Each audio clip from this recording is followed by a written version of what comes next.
अगला भाग। दूरी के बीच खत निशा के जाने के बाद कैफे धीरे धीरे खाली हो गया, मगर अमन वही बैठा रहा। बेंच पर उसकी उंगलियां अनजाने में एक पुराने निशान को सहला रही थी। वही जगह जहां निशा कुछ देर पहले बैठी थी। ऐसा लग रहा था जैसे उसकी मौजूदगी अब भी हवा में घुली हो। उस रात अमन को नींद नहीं आई। बार बार वही सवाल मन में घूमता रहा, क्या कुछ अधूरा रह गया, या कुछ ऐसा शुरू हुआ है जिसका अंत अभी तय नहीं। अगली सुबह उसके मोबाइल पर एक अनजान नंबर से मैसेज आया। कुछ बातें दूरी में ही पूरी होती हैं, निशा। अमन की सांस जैसे थम गई। उसने तुरंत जवाब लिखा, अगर बातें दिल से हों तो दूरी भी कम पड़ जाती है। इसके बाद खामोशी छा गई। दिन बीतते गए, शहर बदल गया, मगर हर शाम अमन को निशा की याद उसी गुलाबी आसमान के नीचे ले आती। एक दिन अमन के घर एक लिफाफा आया।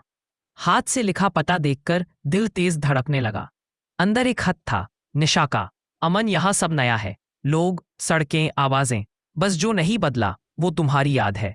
मैं मजबूत बनने आई थी, मगर यहाँ आकर समझ आया कि मजबूती किसी से दूर जाने में नहीं, बल्कि किसी को दिल में संभाल कर रखने में है। अमन की आंखें भर आईं। उसने उसी रात जवाब लिखा, पहली बार शब्दों में अपना डर, अपनी उम्मीदें और वो प्यार जिसे उसने कभी नाम नहीं दिया था।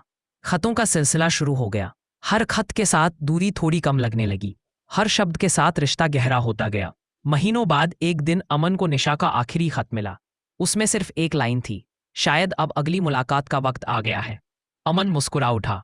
वो समझ गया, तीसरी मुलाकात सिर्फ मिलन नहीं होगी, बल्कि उस प्यार की गवाही होगी जो दूरी में भी जिंदा रहा। और कहीं ना कहीं उसी पुराने कैफे के सामने एक नई कहानी जन्म लेने को तैयार थी।